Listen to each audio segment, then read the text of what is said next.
Welcome to Panda Tale. I hope you have a great time listening to the story.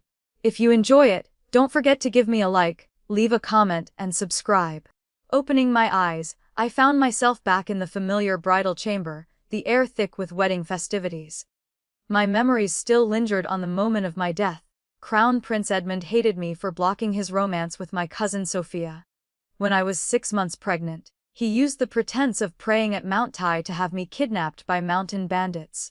To avoid being violated, I jumped off the cliff, taking my own life along with my unborn child. All the memories from my past life flooded back. I stood frozen for a long time before finally making a bold decision. I would go with the flow and absolutely not correct the mistake of getting into the wrong bridal sit-in. Edmund had secretly arranged for someone to switch the sit-ins to marry my cousin. If nothing unexpected happened, the bridal sedan at the Chen Manor gate had already been swapped. Since the marriage was decreed by the emperor, Edmund couldn't change it directly. But he could use this scheme to get his beauty. Once the rice was cooked, even the emperor would have no choice but to accept the mistake. When the auspicious hour arrived, Lily helped me out of the bridal chamber. From stepping out to getting into the sedan, I showed no sign of anything unusual. As expected, when the sedan arrived at its destination, I wasn't taken to the Eastern Palace, but was married into 4th Prince Alexander Shao's residence. I continued pretending to know nothing, completing the wedding ceremony with Alexander. When we were led to the bridal chamber, I grabbed Alexander's large hand, pretended to stumble, and fell into his arms. His body was as rigid as iron, clearly a trained warrior. I'd heard that Alexander was the emperor's white moonlight's son. He should have had many opportunities to compete for the throne, but a few years ago, he suddenly developed a madness disorder, often flying into rages, disliking close contact with others, and especially avoiding women. But in my past life, I overheard in the palace that the reason Alexander transformed from a talented, handsome young man into a demon who could go mad was because the empress had been slowly poisoning him. In other words, there was a spy in the residence. At this moment, I deliberately tested Alexander, wanting to assess how severe his madness was. The instant I fell into his chest, his large hand instinctively caught my waist. Caught, not pushed away. This showed that deep down, he wasn't as cold and heartless as rumored. In a voice only we could hear, I said, "Thank you, husband." Alexander's hand on my waist tightened, then he helped me stand straight, his hand naturally withdrawing. Though the veil covered my face, I could still feel the cold aura surrounding him. Without a word, he led me directly to the bridal chamber. His palm was hot and calloused. Just entering the bridal chamber, Alexander almost immediately let go of my hand and silently left. However, very soon after, news of the 2 Chen brides getting into the wrong sit-ins spread everywhere. When the residence's people rushed to the Eastern Palace, they had already hastily consummated the marriage. Lily worriedly said, "First Miss, what should we do now? You were supposed to marry into the Eastern Palace." I lifted my veil myself, catching a glimpse of a dark red robe outside the door. I said, "What's there to worry about? I actually think this is heaven's will." I had secretly admired His 4th Highness for a long time.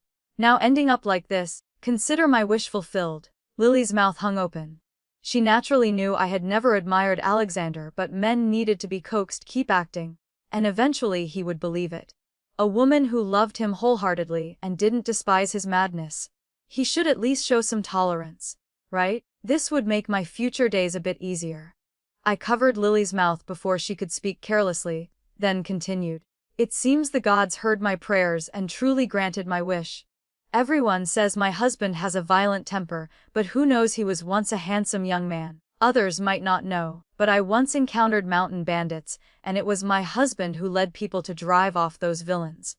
Since then, I've admired him. Several years ago, when Alexander was only 15, he had indeed suppressed mountain bandits. He saved many people and naturally wouldn't investigate whether I was among them. The most perfect lie is 7 parts false mixed with 3 parts truth, making it hard to distinguish fact from fiction." Lily was even more stunned at this point. Though I had taken her out many times and we'd encountered bandits, we'd always luckily escaped. She blinked, confused by my words. Just then, Alexander entered the bridal chamber, and Lily immediately stepped aside. The man had sword-like brows and bright eyes, his deep gaze like an ocean. He always frowned, seeming to carry an eternal melancholy in his eyes. His coldness made people forget his inherent handsomeness. The red wedding robes only enhanced his attractive features. My heart beat faster, not from attraction, but because I couldn't yet be certain I could tame this demon. I struck first. Looking at him with sparkling eyes, I carefully asked, "Husband, I heard that Sophia and I got into the wrong settings. The Eastern Palace has already performed the ceremony, so it seems we can't switch back. I guess I can only be your wife now." As I spoke, I smiled as brilliantly as a blooming peony, seeming very pleased with this outcome. Alexander frowned again. I reached out to touch his furrowed brow, but he quickly dodged. He truly didn't like being touched. Alexander coldly said, "Show some self-respect." I was speechless, continuing to persist with tears in my eyes. "We've already bowed to heaven and earth, yet husband tells me to show self-respect. Fine, I'll listen to husband. As long as husband isn't angry, that's all that matters. First be soft, then gain his trust before taking action smoothly." Being flexible was the mark of a strong woman. The palace quickly sent word that Edmund and Sophia had hastily consummated their marriage, so Alexander and I could only stay together. This wrong sedan incident was thus concluded. I got what I wanted, humming and singing as I headed to the bath. I knew Alexander was in the room, so I deliberately sang the most popular tune, about a woman's joy after marrying the man she loved. Even I felt my mood was genuinely good at this moment, though my mind was actually calculating many things. After all, it had only been a few hours since my rebirth. In my past life, Alexander died from his own madness. He committed suicide. Alexander was the emperor's white moonlight son. In recent years, as the emperor aged, the concubines in the harem could no longer arouse his interest. He increasingly missed his deceased white moonlight. Therefore, the emperor projected all his longing onto Alexander. This made the empress and Edmund eager to eliminate Alexander to prevent future complications. So I also had to accelerate my plans.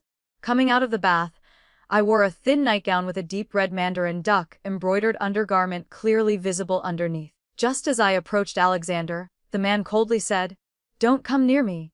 I froze like a startled bird, but then showed the shyness of a young maiden. My character was a sheltered lady deeply in love, temporarily married to him. Besides joy, there should naturally be some wrongs. I pouted as if wronged. "But husband, tonight is our wedding night." I bit my lip as if about to cry. Alexander frowned, his gaze sweeping over me before he decided to close his eyes. He lay at the edge of the bed, ignoring me. I hesitated a moment, then gently climbed onto the bed, my long hair deliberately brushing across the man's throat. But quickly I obediently lay down on the inner side, a small harmless trick he couldn't fault. However, when I pretended to sleep and gradually moved closer to Alexander, I could feel the man's body tensing. Soon after, he decided to get out of bed and leave the bridal chamber.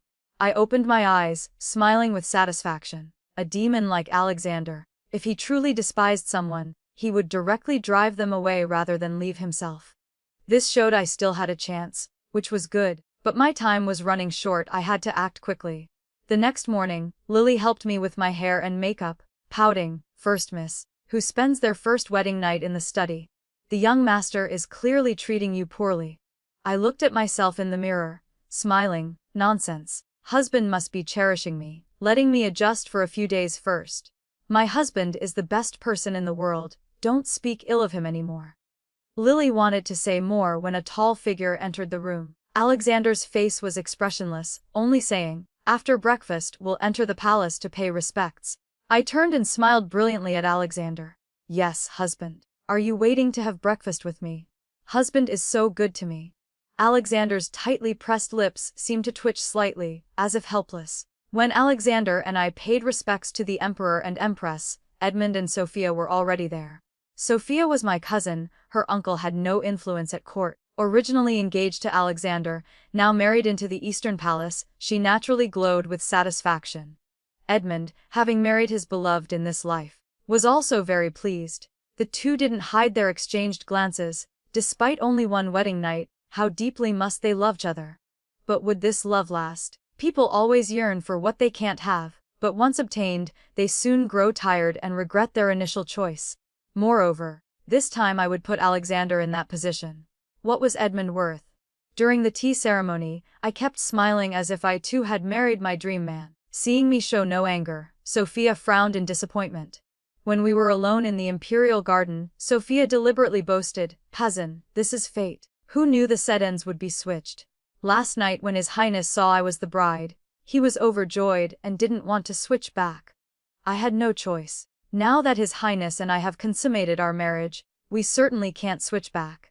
Cousin, marrying the fourth prince who avoids women. That's truly unfortunate for you. Did cousin sleep well last night? His Highness and I were passionately in love, harmonious as water." I wanted to vomit, easily imagining that scene. Edmund and Sophia had long been having an affair. Last night was naturally even more passionate. I smiled. "What are you saying, sister? I should thank the sedan mix-up. To be honest with you, I've long been secretly in love with my husband. The Eastern Palace has several concubines while the residence has only me. I naturally live more comfortably." Sophia was speechless. Indeed, Edmund loved beauties, and was very flirtatious otherwise. How could he have had an affair with Sophia so early? Sophia was jealous of my engagement to Edmund and deliberately acted lovingly whenever she met him. Edmund quickly took the bait. At this moment, somehow, Edmund and Alexander had appeared a few steps away. The two must have heard our conversation. Edmund's face showed subtle changes, looking at me several times. I temporarily ignored Edmund because sooner or later I would take everything he cared about, the throne and his life. At this moment, I lifted my skirts and ran toward Alexander, sweetly calling, "Husband." I reached out to touch the man's arm, then withdrew, deliberately looking at him with adoring eyes. I had naturally expressive, romantic eyes. Anyone seeing my gaze would think I loved Alexander. Edmund frowned even more tightly while Alexander looked at me with an unreadable expression. During lunch, the Empress rewarded me with many treasures, appearing generous on the surface. The Empress was displeased with Edmund's wife swap. After all, my father and elder brother were the Chen family's pillars. My uncle's family was full of useless people. The Empress would certainly worry about the Chen family supporting Alexander and would accelerate plans to kill him. So during the banquet, I deliberately said something casual. "Why does this tea taste strange?" Sensitive as Alexander was, he indeed paused but said nothing more. He was careful and sensitive, wouldn't easily show emotions too clearly, but would definitely be suspicious. Next was to add more fuel to the fire. On the way back to the residence, assassins suddenly attacked our carriage, many of them, fierce and aggressive. Just as someone thrust a sword at Alexander, I didn't hesitate to throw myself in front of him. The sharp blade pierced my flesh, my shoulder immediately bleeding. Alexander probably didn't expect me to react so quickly. It wasn't that I was skilled in martial arts or unafraid of death. I had arranged all of this. This morning before entering the palace, I had summoned my elder brother Marcus for a private conversation. I told Marcus about my past life, how I was killed, my cousin's schemes and my uncle's calculations. In my past life, after my unborn child and I died tragically, my soul didn't dissipate. I witnessed Edmund and my uncle joining forces to kill my father and Marcus, seizing the Chen family's military power. I lost my mother young, and Marcus loved me dearly. Whether what I said was true or not, Marcus would cooperate with me. I told Marcus to send people disguised as assassins from the Eastern Palace. I could use this bitter trick to gain Alexander's trust, while using this incident to further strain relations between Alexander and Edmund. Edmund was ambitious, but what I worried about most was that Alexander didn't want to compete for that position. I wanted to force him to fight for it himself. The wound's position precisely avoided vital organs but was sufficient for my bitter trick. I fell into Alexander's arms, and before closing my eyes, I saw a flash of worry and surprise on his face. I continued playing the lovesick fool. "Husband, as long as you're safe, that's all that matters." Then I fainted. Alexander finally held me tightly, his voice still cold but revealing urgency. "Half of you stay to fight. The rest immediately escort the carriage back to the residence." Marcus, seeing his goal achieved, naturally wouldn't overdo it. So the fight here quickly ended, but the evidence left behind would all point to the Eastern Palace. Soon, the carriage arrived at the residence. Alexander carried me in, striding into the inner residence. Lily cried all the way. "Wawa, first Miss fears pain the most." This was indeed true. I really did fear pain. But now I had reached the point of no return. I was placed on the bed. Just as Alexander ordered someone to fetch the physician, I tightly grasped his arm, pretending to have nightmares. "Husband, leave quickly. Don't worry about me." He froze, no longer pulling his hand away. I mumbled a few words, then started calling for mother. Both he and I were motherless children. We could empathize even more. As I predicted, Alexander wasn't born cold and heartless. He was just tormented by the chronic poison the Empress administered, leading to his current temperament. He stayed by my side until the physician finished treating my wound, then I truly fell asleep. The next day when I woke, Alexander quickly came after hearing the news. His attitude had completely changed from yesterday. He would actively show concern and respond to my words. I knew my opportunity had come. Alexander was beginning to trust me. So 2 days later, I suppressed the pain and got out of bed, personally bringing tea to Alexander. Everything in the bedroom was fine, so the place I could think of was the study. Because the food and drink in the residence were normal, only Alexander in the entire residence suffered from madness, and the study was his private space.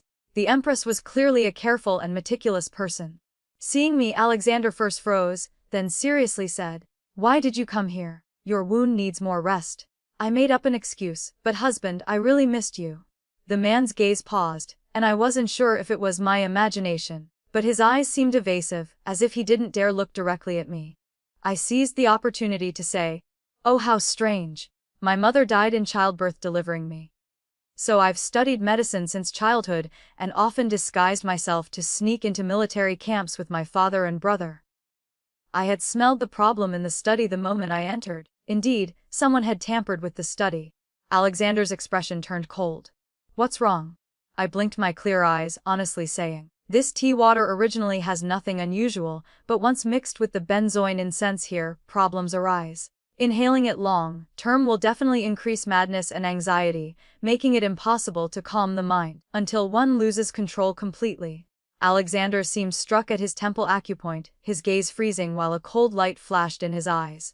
That day, Alexander sealed the residence and investigated thoroughly. He acted swiftly, catching the spy within half a day.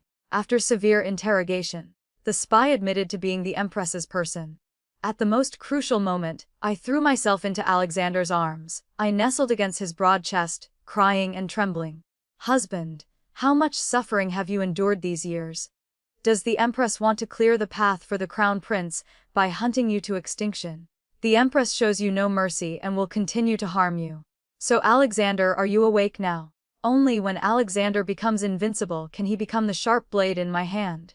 I cried until my face was covered in tears, completely unable to stop. The ginger juice on my handkerchief worked wonderfully. Alexander didn't directly kill the spy, keeping her still had some use, but the courtyard still reeked of blood. I held his waist tightly, crying and trembling. I could feel the man's entire body stiffen, his hand slowly settling on my shoulder, gently pushing me away as if afraid of hurting my wound. Our eyes met, my tears flowing. "Husband, don't worry. I will definitely protect you." Alexander's gaze seemed to congeal just staring at me. Even he probably didn't notice his tightly furrowed brows had relaxed slightly. For so many years, though Alexander was a noble prince, he had been mostly lonely. A lonely heart could hardly resist fierce and sincere love. Alexander said nothing for a long time. I pretended to be innocent and said, "Husband, the Empress has poisoned you for so many years. I happen to have read some medical books. May I treat you? If something happens to you, how could I live on?" I wiped my eyes with the handkerchief, the ginger juice stimulating more tears. Alexander probably didn't know how to comfort others, helplessly saying, "Fine, very well." I had achieved another goal. Alexander needed a strong body to compete for the crown prince position. That night, I began diagnosing Alexander. He had been poisoned with chronic toxins for years, so even if he suddenly died one day, no one would suspect the Empress. "Husband, take off your clothes." Alexander's expression stiffened, his handsome face flushing. "My lady, you still have injuries." Had he misunderstood? I was slow to understand Alexander's meaning, pursing my lips in hidden laughter. "Husband, I want to use silver needles on your heart's blood to verify my speculation. If your madness comes from chronic poisoning, your heart's blood must be affected." "Husband, what were you thinking?" Seeing the man freeze, I teasingly added, "Though I've long admired husband and desire your body and looks, we're both injured now. I'm afraid we can't consummate our marriage." "What's wrong? Is husband anxious?" "Even more anxious than I am. I had disguised myself in military camps and heard plenty of crude talk. I was absolutely not a shy, sheltered lady. Alexander was stunned, then his gaze became evasive. I urged, "Husband, what are you waiting for? Take them off." Looking closely, the man's ears were also flushed. He really couldn't handle teasing. After several days of continuous treatment, plus removing the toxic incense from the study, Alexander's madness had improved. He was no longer so cold. But he didn't reveal anything, simultaneously forcing the spy to continue sending messages to the palace, letting the Empress mistakenly think everything was still under her control. To make it look real, Alexander deliberately had episodes at restaurants while I immediately embraced him, appearing to comfort him. After several such performances, rumors spread throughout the capital that the fourth prince's madness was worsening. And I, Miss Chen, became an object of sympathy, clearly meant to be the crown princess, yet becoming the fourth prince's wife who could lose her husband anytime. How regrettable. In reality, both Alexander's and my bodies were gradually recovering. Alexander was naturally a martial artist with exceptional constitution. Under my careful treatment, the poison's effects had become negligible. He often practiced swordsmanship in the courtyard, and I wasn't sure if it was my imagination, but whenever I passed by, he practiced even more vigorously. Soon came a crucial turning point. The annual autumn hunt had arrived. In my past life, Edmund and the Empress deliberately released wolves, plotting an accident to kill Alexander in the wolves' bellies. However, Alexander fought desperately alone, cutting his way out. But afterward, his madness worsened until he could no longer control it. Rather than hurt others, he chose to kill himself with his sword. This showed that deep in his soul, he was extremely kind. In this life, I wanted to change not only my fate but also help him change his. Every kind person deserved a good ending. Before the autumn hunt, I pretended to have nightmares, waking in the middle of the night and throwing myself into Alexander's arms, crying breathlessly. By now, Alexander had learned to patiently comfort me. His large hand gently patted my back, softly soothing, "Don't be afraid, I'm here." I looked up, trembling all over, beginning my performance. "Husband, it was terrifying. I dreamed you were surrounded by wolves, and a gray wolf bit your calf. You must be extremely careful during this hunt. My handsome and extraordinary husband will naturally attract the Empress and Crown Prince's jealousy. If something happens to you, I won't live alone, I'll follow you in death." The words, "follow in death." In the quiet midnight, Alexander was completely stunned. He opened his mouth, momentarily speechless at my words, but his gaze clearly deepened several degrees. He was already considering my words. "All right, I'll be extremely careful." The next day, Alexander entered the palace. He would accompany the emperor's entourage to the hunting grounds while I secretly discussed with Marcus for a while. Recently, Marcus had investigated many things and naturally discovered clues. He said our uncle indeed intended to seize military power. The second branch and Edmund had long been in collusion. "Sister, fortunately you got into the wrong sedan." I just smiled without speaking. Old Madame Chen was currently our grandfather's second wife, not father's birth mother. Father and Marcus fought battles year-round outside while the Chen family's inner residence had long been controlled by our stepmother, who favored the second branch. So people in the residence couldn't be trusted. In my past life, Father and Marcus were poisoned at home. Their years of military achievements all went to Uncle. Marcus said, "Sister, I'll secretly send people to protect your husband, he definitely won't be hurt at all." By the way, sister, have you and your husband consummated the marriage? I pursed my lips in hidden laughter. The time isn't right yet. Brother, don't rush. Marcus glanced at me. You're so confident you can definitely train the fourth prince. I nodded. Alexander and Edmund were completely different types of people. Today, I felt even more fortunate I had bet correctly. Not everyone could be trained, nor was everyone worth training. Alexander was in a good mood, but still maintained his cold expression. He had never thought he would meet a girl like Evelyn Chen. Heaven saw he lived too miserably and sent Evelyn to his side. Evelyn was infatuated with him, helped him catch the spy in the residence, detoxified him. She truly was his lucky star. Originally, he had been extremely tired of living, but now he only wanted to live to 100. There were still so many things he and Evelyn hadn't experienced together. Arriving at the hunting grounds, Alexander heightened his vigilance. He didn't act alone but stayed close to the emperor, serving by his side. He wanted to see just how bold Edmund was. What he didn't expect was that even with the emperor present, it didn't stop Edmund's determination to harm him. However, this worked in his favor. He would use their plan against them. So when the wolf pack attacked, Alexander immediately protected the emperor. When a wolf lunged at the emperor, Alexander drew his sword and thrust, saving the emperor in an instant. Only then did the hidden shadows and the darkness slowly appear. Only by letting the emperor truly feel danger would he cherish Alexander's life, saving grace even more. After a bout of killing, over half the wolf pack died, the survivors scattering. Alexander, naturally taciturn, only extended his hand to the fallen emperor. "Father Emperor, it's over."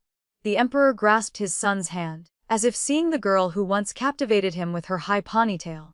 The emperor was moved to tears. "Fourth son, you look so much like your mother consort.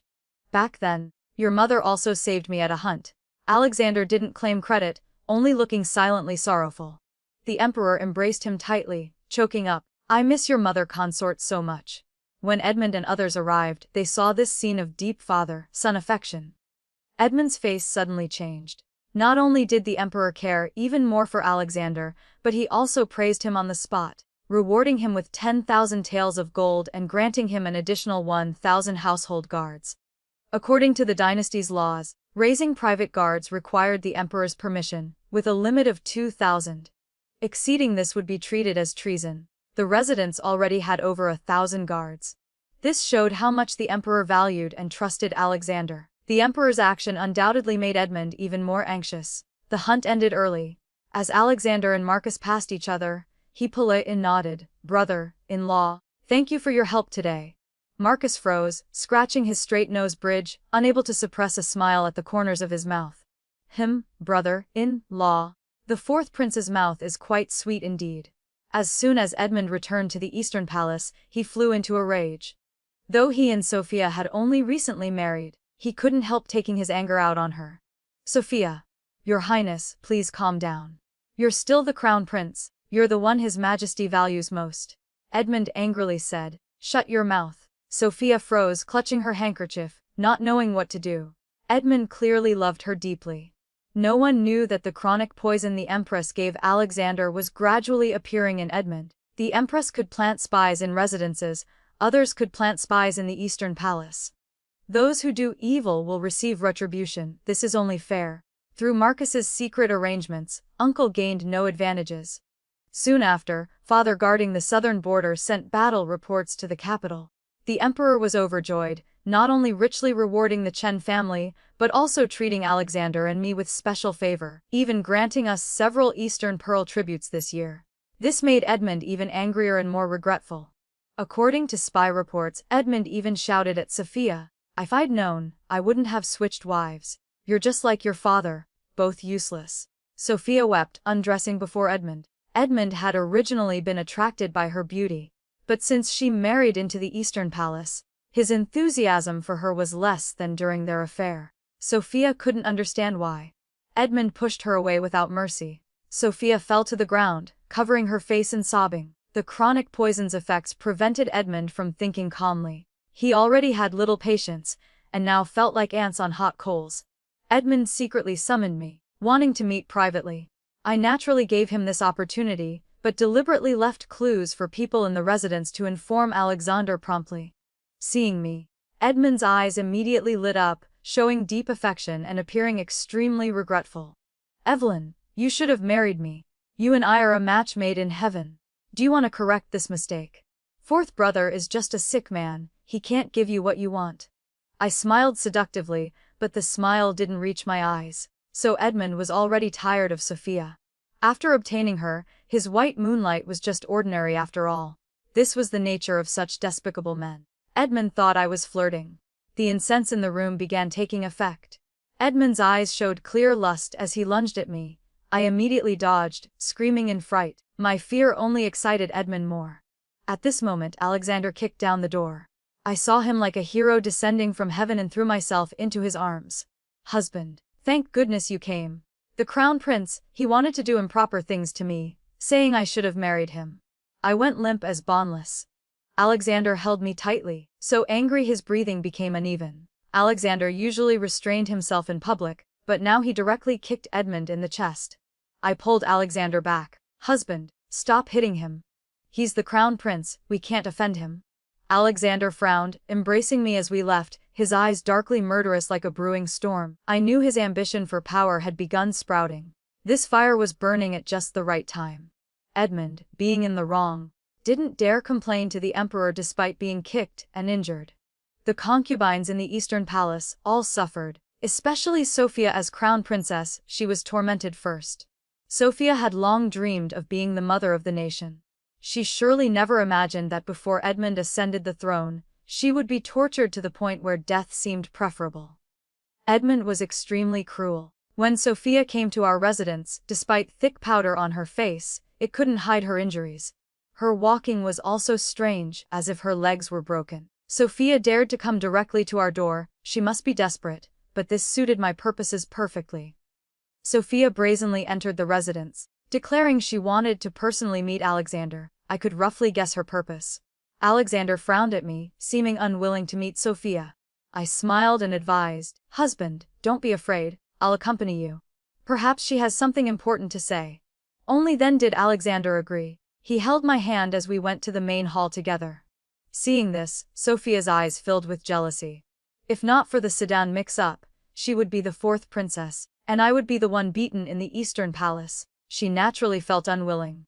Alexander was taciturn and even less willing with Sophia.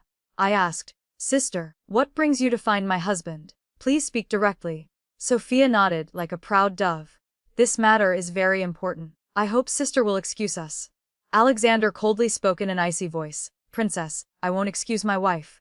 I was stunned. Husband was so domineering. I felt inexplicably pleased. Sophia had never interacted with Alexander. Previously, she only wanted to cling to the Eastern Palace. Now with her dreams shattered, she gazed at Alexander infatuatedly but dared not go against his wishes. Sophia held back again and again before saying, "I know the true cause of Consort Shu's death. I can tell your highness, but these two marriages must be corrected. I should be the princess, and sister should marry into the Eastern Palace." How ridiculous. Before I could speak, Alexander said first, "Daydreaming in broad daylight, impossible." His reaction was very strong, as if he absolutely wouldn't agree to switch back. I understood he had fallen for me. Men like him were very loyal. Once in love, it was hard to change. Sophia felt incredulous. "Doesn't your highness want to know the cause of Consort Shu's death?" I also knew how Consort Shu died, but I had to let Alexander investigate himself so he would hate the Empress and Edmund even more. What I didn't expect was that Alexander wouldn't accept Sophia's kindness at all. He directly dismissed her. "Someone. See the guest out. Without this prince's permission, the crown princess may not step foot in the residence." With that, Alexander tightly grasped my hand, as if afraid I'd be switched away. I was touched. "Husband, then you must investigate the true cause of your mother's death yourself. Though sister won't tell you the truth, I believe with husband's abilities, you can definitely investigate clearly." Alexander's gaze was sincere and earnest, his throat moving as he softly answered, A few days later, Marcus came to the residence and spoke privately with me. "Sister, these past few days the fourth prince has been thoroughly investigating Consort Shu's death. The midwife who delivered for Consort Shu back then and Consort Shu's palace servants have all been carefully examined. Some died long ago, while others are now working in the Empress's palace. The fourth prince has now investigated clearly. Consort Shu didn't die from difficult childbirth, but was murdered by the Empress." Sister, do you really want to put the fourth prince in that position? Everything that had happened recently was enough for Alexander to solidify his beliefs. Only if he himself was ambitious enough could I achieve my desires. A person's motivation often comes from two factors: ambition and hatred. I poured Marcus a cup of Jade Dew Dragon Well tea. "Brother, if my husband can ascend, then I'll let you take that seat." Before I could finish, Marcus covered my mouth. In my past life, Father and Marcus were loyal to the Emperor, adhering to the 3 bonds and 5 constants, yet still ended up killed and dismembered. After being poisoned to death, their corpses were even chopped to pieces. I didn't need just a husband, I needed a king who'd protect me completely. If Alexander couldn't be that king, I would find someone else.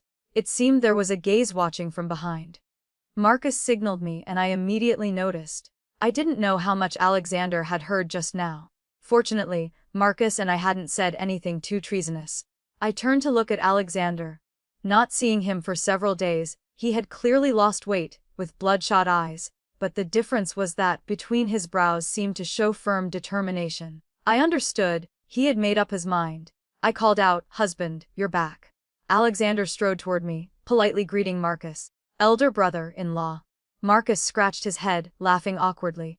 The three of us had lunch together. Then Marcus found an excuse to leave because Alexander's mood was truly strange. He showed no joy or sorrow, his smile uglier than crying, just continuously serving me food. I calmly asked, "Husband, are you all right?" Alexander looked at me for a while, then put down his chopsticks and directly grabbed my hand, pulling me into the room. Once the door closed, Alexander completely changed his attitude, pressing me against the desk in the study. He usually looked very proper, but in private was even more unrestrained. Alexander bit my earlobe, laughing hoarsely. "You say I'm cruel and heartless, making you live in fear all day. Is this the cruelty you mean?" He was deliberate. Fine, I'd play with him a bit. Not long after, war broke out at the northern border. At this time, only Alexander remained in court as a capable military general, so Alexander volunteered to go to battle. Previously, though he had madness, it didn't affect his fighting. After all, the heartless battlefield needed exactly a killing god like him. Before leaving, Alexander entrusted all 1,000+ household guards to my management. I personally saw him mount his horse. The man wore silver armor with the blue frost sword at his waist, handsome and refined, evoking images of jade halls and golden horses, romantic as a painting. With many eyes watching, I couldn't say much, only exchanging glances with him. The northern border war was also within our expectations. Great Yang bordered Northern Key. A few years ago, Northern Key produced a military genius who claimed to be from another world. Thanks to this person, Northern Key gradually became rich and powerful. Being a warlike nation, they naturally disturbed neighboring countries repeatedly. But this was also an opportunity for Alexander and me. After the army marched north, I remained quietly in the residence, hardly going out. But all news in the capital was under my control. Spies and intelligence networks everywhere reported daily situations to me. From the palace to ministers' homes, I had to know all matters big and small to make the most accurate judgments. Edmund sent people to invite me many times. I declined, citing illness. After all, back at the Chen residence, I often feigned illness and hid away, actually going to the southern border with Father and Marcus to fight. So rumors of my weak constitution spread everywhere, and Edmund didn't suspect. Letters between Alexander and me used codes. Even if intercepted by Edmund's people, he couldn't decipher their meaning. The Empress and Edmund sent assassins to the northern border, plotting to assassinate Alexander. This mother and son even used sleeper agents in Northern Key, wanting them to sabotage during the war to eliminate Alexander. Time passed quickly. 3 months later, what I worried about most still happened. Alexander stopped writing to me, and news came from the northern border that Alexander had fallen into an ambush and was trapped in a valley. It was now deep winter. Once troops were trapped, survival chances were slim. I didn't love him to death, but Alexander was already a sharp blade in my hand. A blade I had painstakingly sharpened. Absolutely couldn't be lost like this. That night, I had Lily disguise as me to continue feigning illness in the residence while I led the household guards out of the city, overnight to the northern border. I had kept Marcus in the capital precisely for this moment. Marcus worked in the Imperial Guards and had gate duty every 3 days. Mason was left to me by Alexander, his confidant who took great care of me on the journey. "Princess, the roads are long and difficult. Can you truly endure this?" I urged the troops to march quickly. Between life and death, I still didn't forget to act. My husband is still waiting for me. Arriving a moment earlier might make all the difference. As long as I can save my husband, I wouldn't regret dying. Mason was moved to tears. Look how easy men were to coax and deceive. Midway, heavy snow flew everywhere. When the troops reached a narrow mountain pass, arrows suddenly shot from both sides. Seeing this, I immediately shouted, "Protect lives above all, defend rather than attack." The guards raised shields, coordinating with long swords to barely block the arrows. Soon, seeing this, the enemy could only charge out for direct assault. I emerged from the carriage, shouting to their leader, "Heroes, you must want to rob supplies, right? No need to fight to the death like this. I'll give you half our provisions." The enemy numbered many. If we continued entangling, we'd lose troops and delay time, and I absolutely couldn't delay. So making peace at this crucial moment was the best path. The bandits probably didn't expect me to be so generous. I directly nodded to Mason, telling him to bring the provision carts from behind. The bandits looked at each other, their previously fierce faces changing expression. Litter, this. The bandit leader lifted the provisions, seeing they were genuine goods, then nodded and clasped his fist toward me. This young lady is truly generous. Since that's the case, I won't block your path anymore. If we really fought, neither side would gain much advantage, at most mutual destruction. Moreover, these bandits wore tattered clothes, some skinny as bones. If not for survival, who would want to be bandits in this foreign land? I was confident we could leave smoothly. Before the bandits cleared the path, he asked, "May I ask how the young lady is addressed?" I smiled. "An insignificant nobody, not worth mentioning. I wish you all find good work soon." The bandit leader was stunned. As I entered the carriage, he bowed toward me. If the country was stable and people prosperous, why would there be so many displaced seeking food? Ultimately, it was because those in high positions hadn't fulfilled their responsibilities. It was time to change emperors. The troops continued forward, circling the snowy mountain paths, finally arriving 3 days later at Alexander's ambush site. But the scene showed only large rocks. Apparently enemies had ambushed from both sides of the gorge, throwing stones down. In other words, this place had enemy ambushes prepared in advance. The enemy knew Alexander's movements very well. The Empress and Edmund's Lewins had reached even the military camps. Looking at the desolate scene before me, I couldn't help but worry. My feelings for Alexander were at 50%, with the other 50% still self-love. So even if something truly happened to Alexander, I would quickly implement the next plan. My hand rested on my belly, no child yet, but if I wanted one, it wasn't impossible. When the time came, I could still support my child to compete for that position. However, before implementing the second plan, I would still do everything to save Alexander. Search for me. Don't stop until you find His Highness. The cold wind through the gorge made my eyes red. Mason thought I was crying and comforted me. "Princess, His Highness as heaven's protection. You must take care of yourself." I smiled resolutely. "I hope so."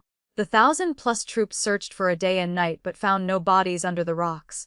I was overjoyed. Wonderful. His Highness is still alive. Then I wiped away tears that didn't exist. The question was, where was Alexander? He had disappeared from the military camp. The enemy had no news of him either. Just as I was confused, a black hunting dog ran from afar. Mason was delighted. "Little Black. It's the Little Black that His Highness keeps in camp." The hunting dog knew the way, and had probably smelled familiar scents before coming here. It ran to Mason, then toward the back. Mason was overjoyed. "Princess, His Highness must be nearby." I immediately led people to follow. The cold wind hurt my eyes. I was prone to tears, so when I saw the heavily injured Alexander, tears covered my face. Seeing me, Alexander's throat moved. Leaning on a wooden staff, he walked quickly forward, the soldiers behind unable to dissuade him. "My lady, why did you come here?" 1,000 words became one embrace. His chin rested on my hair, his voice choked. "My lady, your devotion, this husband will remember forever." Alexander wasn't in mortal danger, but had injured his right leg, saving a subordinate from falling rocks. So he was temporarily hiding here to recover. The provisions I brought played a crucial role at just the right time. In the tent, Alexander settled me on a makeshift wooden bed. Heat from the fire gradually warmed my body. Alexander, fearing I wasn't comfortable, took off his only cloak and spread it beneath me. The man's chin was stubbly, thinner, his eyes even deeper. He held my hands, breathing warmth into them. He also removed my shoes and socks, holding my feet to his chest for warmth. "My lady has worked hard. Thanks to my lady this time, you truly are my lucky star."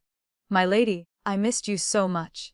Alexander's gaze deepened, his voice tinged with desire. Facts proved the best way for a man to relieve longing, and the most direct way was making love in bed. The tent wasn't soundproof. Alexander was both passionate and restrained. Only after I fell asleep did the man lean close to my ear and sigh. "Evelyn, having you is wonderful. This life, I definitely won't fail you. Don't worry, I'll definitely seize that position for you." He thought I loved him deeply, just as he loved me deeply. Never mind, truth and falsehood didn't matter, what mattered was the final result. The next morning, blinding snow reflected outside, while the tent was warm as spring. When I woke, Alexander was staring at me intently. He didn't know how long he'd been watching. Seeing me open my eyes, he smiled and leaned down. I was a bit scared, curling up in his cloak, voice trembling. You, don't come over, my voice is hoarse. Alexander held me tightly, somehow having learned a basket of sweet words. After 2 days of rest, Alexander and I returned to the main camp. The deputy generals were relieved to see the commander return safely. During Alexander's disappearance, he had secretly investigated within the military camp, mainly to find the mole. Returning this time, Alexander didn't expose the mole but deliberately released false strategies. As we expected, the mole indeed went to the enemy camp to deliver intelligence. So when Great Yang and Northern Qi clashed again, Alexander used minimal troops to annihilate nearly 200 Zhaozhen Northern Qi soldiers. It was a great victory, the most glorious battle in Great Yang's history.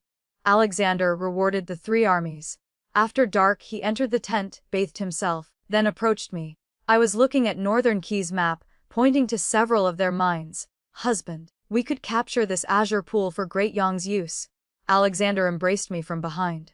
As cold and serious as he was outside, he was equally clingy in private. I could barely handle it. Alexander chuckled softly. My lady, your strategies these days remind me of someone. I tried to stay calm. Ooh, Alexander, Master Sterling. I had previously followed Father and Marcus under the alias Master Sterling, but I'd never crossed paths with Alexander. How did he recognize me? Alexander pressed close to my ear, full of satisfaction and amusement, not hiding anything. I'm obsessed with military strategy. I was once shocked by your father and brother's tactics, so I investigated secretly. Who knew your father and brother were both fools? Master Sterling behind them was the real strategist. Pity I could never find that military advisor's whereabouts. I never imagined it was you. My lady, how many more surprises are you hiding from me? I thought he'd be angry or wary, but unexpected Alexander grew even more excited, as if drugged, absorbed in discussing various techniques with me. Originally, the Northern Qi army at the border had been driven back. According to imperial decree, the army could return triumphantly to the capital. But Alexander and I decided to press our advantage. Now was when morale was high and provisions were adequate, the best time to suppress Northern Qi. All peace in this world was created beneath sword blades. When the army reached the border, I was stunned. I saw countless corpses hanging from trees at the 2 countries' border, looking like frozen dried meat at a glance. Among these corpses were women covered in wounds and children pierced through. The scene was utterly horrific. Alexander reached out to cover my eyes but forgot I had also witnessed life and death at the southern border. I didn't expect the northern border to be so terrible. This was no longer simply about competing for the throne or pacifying war. As a citizen of Great Yang, I couldn't tolerate this continuing. I choked out loudly. Soldiers, hear this clearly: 1 Northern Qi head, 1 tail of silver. The more you kill, the more silver you earn. What I didn't expect was that the bandits I'd met earlier sought me out. After learning my identity, they actively requested to join the battle. If not for the Northern Qi people, we wouldn't be displaced. If not for the princess's generosity, we would have frozen to death in the snow. We humbly request the princess give us a chance to repay you. I nodded agreement, still thinking the same. If the country was peaceful and prosperous, who would want to be bandits? These people stayed behind to handle the aftermath, taking down corpses for hasty burial with unmarked gravestones. For the next half-month, the army's morale soared even higher, striking directly into Northern Qi's cities. Victory reports from the northern border continuously reached the capital. I deliberately had people return to spread news that the 4th prince was very popular in the army with widespread support.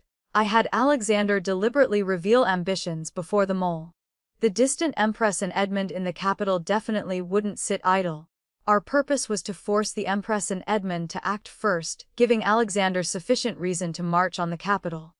After the army captured Northern Qi's palace, Alexander and I quietly waited for news from the capital, instead spending several leisurely days.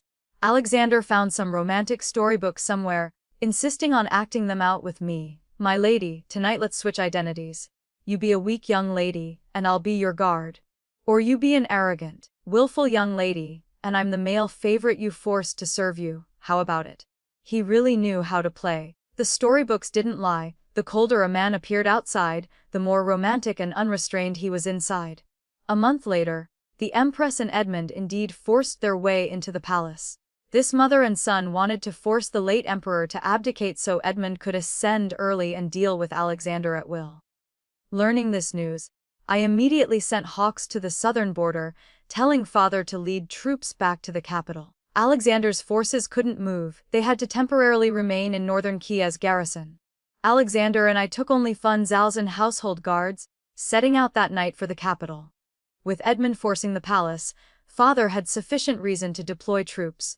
When Alexander and I reached the capital, father's forces had already surrounded the palace under the banner of eliminating traitors. Though Edmund controlled the palace, his forces couldn't match father's. The late emperor was near death, wanting burial with his white moonlight before dying, which angered the empress into stabbing him. When Alexander and I rushed into the palace, the empress was screaming madly, cursing the late emperor. Consort Shu was your majesty's beloved. What about me? What am I? I am your wife. I coldly watched this scene. Did the late emperor truly love Consort Shu? As emperor, how could he not investigate Consort Shu's death? But he still did nothing to the empress, only because of her maternal family's power. To preserve stability, the emperor could let Consort Shu's killer continue as empress, enjoying glory and wealth for half her life. This showed how deep his love for Consort Shu could be. The so-called white moonlight was simply because she was lost, the dead naturally had no equal. Edmund was captured. The empress was killed by Alexander's sword for regicide, he had completely avenged his mother. The late emperor, gasping for breath, was saved. Marcus didn't understand. Brother-in-law, why don't you directly replace the late emperor? Alexander smiled bitterly. Elder brother-in-law, I grew up without a mother. I can't lose my father now too. Marcus pursed his lips. This trashy father isn't needed. But Alexander was inherently gentle. I didn't advise him either. After all, the crown prince position was definitely his, and the throne was only a matter of time. After Edmund and Sophia were imprisoned, they insisted on seeing me once. I originally didn't want to bother, but the messenger said, "Princess, the deposed crown prince says he knows everything." I slightly frowned. What did the deposed crown prince know? Curiosity arose. I still went to the imperial prison. Before seeing the deposed crown prince, the smell of blood hit my nose. Sophia was dying, clutching her belly as blood continuously flowed from below. Her hair was disheveled as she reached toward me. "Cousin, save me." The deposed crown prince went mad, beating Sophia brutally. Then like a wild dog lunging at the cell door, eyes wide with madness begging. Evelyn Chen. In the past life, this vile woman instigated everything. I've already avenged you. Can you return to my side? You're my crown princess, you should support me. Your father and brother should support me. Then the deposed crown prince lunged at Sophia again, tearing her clothes and biting directly. Sophia's screams echoed throughout the prison. So the deposed crown prince had also been reborn. His will and self-control were far inferior to Alexander's. In the past life, Alexander ultimately committed suicide. He'd rather harm himself than implicate others. The deposed crown prince was different. He had become a demon. What surprised me was that the deposed crown prince fell off a cliff on the way to exile. When found, only a few ribs remained, probably eaten by wolves after falling, dying without an intact corpse. This was retribution. The late emperor quickly passed away. Alexander smoothly ascended the throne. Initially, some ministers opposed it, citing Alexander's madness as potentially harmful to court politics. But Alexander revealed all of the late empress's deeds. The so-called madness was also caused by the late empress's poison. Alexander had no choice but to suppress his anger, which caused his previous erratic behavior. The day I was crowned empress, I asked Alexander, "Your Majesty, why didn't you directly ascend the throne before? Why be crown prince for a few days? It seems unnecessary." After the palace incident that day, Alexander had already taken over the government. Alexander smiled. "You should have been crown princess. After the Sedan mix-up, countless people mocked you. So I wanted you to experience being crown princess once, so that was why." Alexander remained obsessed with bedroom matters, but my belly showed no signs of movement. Ministers repeatedly petitioned, urging the emperor to expand the harem. Only after having the imperial physician examine me and confirm there were no obstacles did I secretly watch Alexander and was secretly taking contraceptive medicine. I was stunned, my eyes slightly moist. I thought I was too deeply invested, moved by him. Alexander explained, Mother consort died in childbirth. Even though she was harmed by villains, I still worry. Wait until you're past 20, then I'll let you conceive. I threw myself into his arms like a weak beauty loved by her husband, moved to tears. Alexander would never know that if he truly feared the Chen family and wouldn't let me bear his children, I might have killed my husband for the path. While secretly investigating the inability to conceive, I had already calculated several plans in my mind.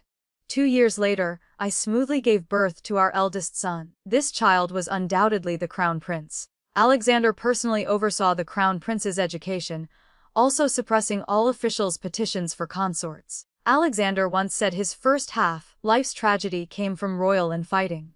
He absolutely wouldn't let his children fall into the vortex of competing for imperial power. We had 2 sons and 1 daughter total. The remaining years were happy and healthy. I always knew when to be soft and yielding at the right times, never showing dominance. If there was no danger, then hide and wait. People didn't necessarily need to be the lead bird. Of course, I also frequently had Father and Marcus express loyalty, eliminating any imperial suspicions. Many years later, on a red sunset evening, Alexander held my hand strolling through the imperial garden. He was naturally reserved and cold, rarely confiding in others. His best chess partner seemed to be me. He asked, "Empress, do you still love me? The crown prince has ascended, am I old?" He was now the retired emperor, no longer interfering in court affairs. I smiled and leaned against him. "Your Majesty is the person I love most in this life." Love. Of course I loved, but only loved myself completely and without reservation. This life's chess game was played with the right moves, but that didn't mean I completely believed in romantic love in this world. Life lessons from the story. True power comes not from love or loyalty, but from strategic thinking and self-preservation. Evelyn's journey teaches us that in a world of palace intrigue and betrayal, survival requires wearing masks and playing roles. While she helped Alexander overcome his demons and seize the throne, her heart remained guarded, loving only herself completely. The story reminds us that sometimes the strongest people are those who appear weakest, and that patience combined with careful planning can overcome even the most powerful enemies. Ultimately, protecting oneself first isn't selfish, it's necessary for survival in a cruel world.